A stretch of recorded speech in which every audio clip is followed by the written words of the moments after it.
Hello viewers, আসসালামু আলাইকুম। দেখুন আমি আজকে একটা ভিডিও নিয়ে আসলাম। এই যে আপনারা প্রথমে 1 কাপ ময়দা নেবেন, তারপর সয়াবিন তেল, তো তার সাথে কিছু কালি জিরা দেবেন। দেওয়ার পরে সব কিছু এরকম মুঠি মুঠি যদি হয় তাহলে বুঝবেন যে ঠিক আছে। এখন আপনি পানি অ্যাড করতে পারেন। তো পানিটা একসাথে ব্যবহার করবেন না। এই যে দেখেন আমি অল্প অল্প করে প্রথমে এই যে পানি অ্যাড করতেছি। প্রথমে বেশি দিলে কিন্তু সমস্যা হয়ে যায়।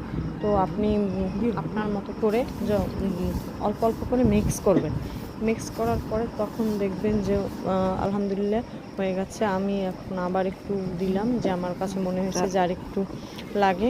যেমন আপনারা 1 কাপ ময়দার সাথে আধা কাপ পানি অ্যাড করলেই এনাফ, তার বেশি লাগে না।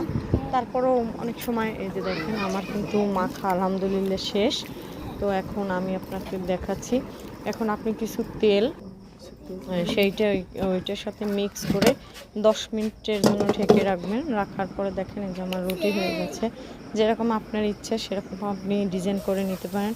এই যে আমার ভাজাও শেষ। আজকে এ পর্যন্ত আমার ভিডিও। আল্লাহ হাফেজ।